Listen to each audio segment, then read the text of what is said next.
Hi guys, my name is David Lancaster. I work as a programmer for Rebel Planet Creations of Brethren Entertainment.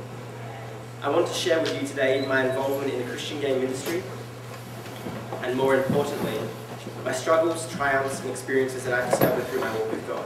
Where's Natasha? She'll come later. Okay. I'll start by going briefly into how I evolved as a game developer.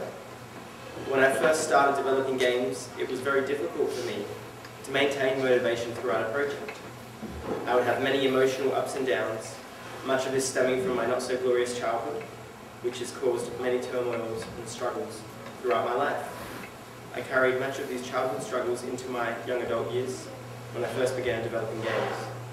For example, I had been on and off developing a grand game for VeggieTales. I remember thinking how I pitched it to Big Idea, and once I found out they didn't accept ideas, I lost all interest. I also did programming for another developer, which I dropped soon into developing access, due to the lack of motivation I was suffering. One day I would have all the motivation in the world to develop, and the next I just couldn't. I was so frustrated that I could never complete a game.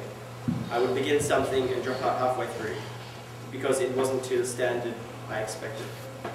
The code from both of these projects actually ended up being an early code base for Access, which is really awesome, because even though I was struggling, it felt like I wasn't achieving anything, and I was able to bring good through it, which is Access. I had prayed many times before, and I don't honestly know what was different about the last time that I prayed, except that it was the Lord's will. I was at the end with my game development, crying and begging that God would just allow me to complete a game, and that my lack of motivation would stop crippling me. And that was the very day I began developing Access, which was cool. And I somehow persevered through developing Access by the grace of God, despite a whole bunch of struggles, motivational struggles that I had. A part of me wanted and hoped for Access to be the best Christian game to date. My hope was that once the game was completed, it would sell and make money, and everything would be okay. I'd be able to develop games full-time.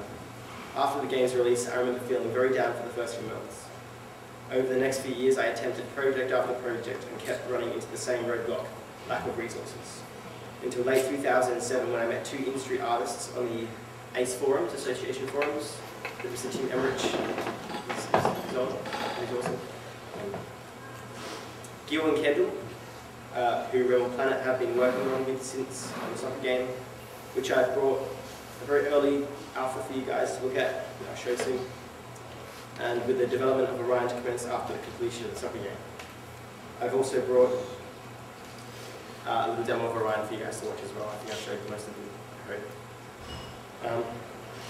Through this entire process, I have learned that suffering produces life, that I am in dire need of suffering.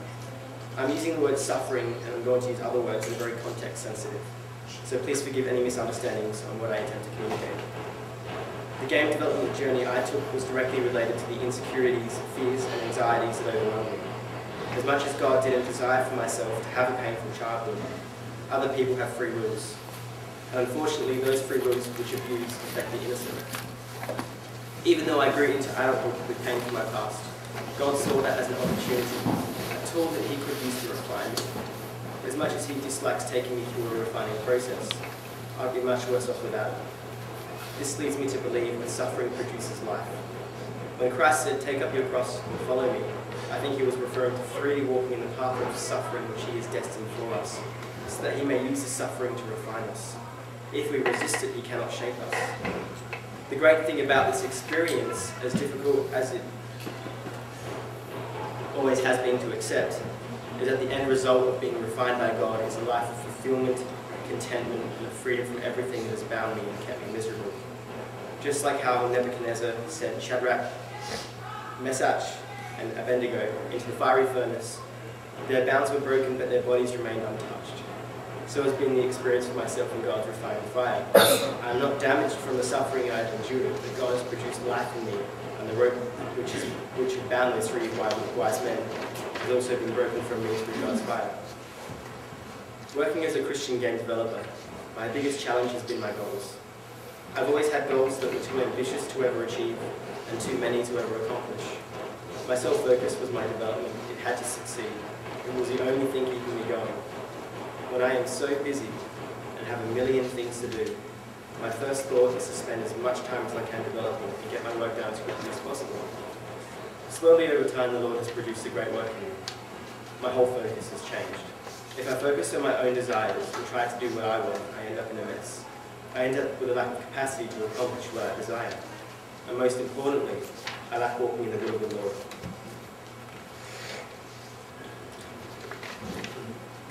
I have learned to wake up each morning and ask, Lord, how can I serve you today?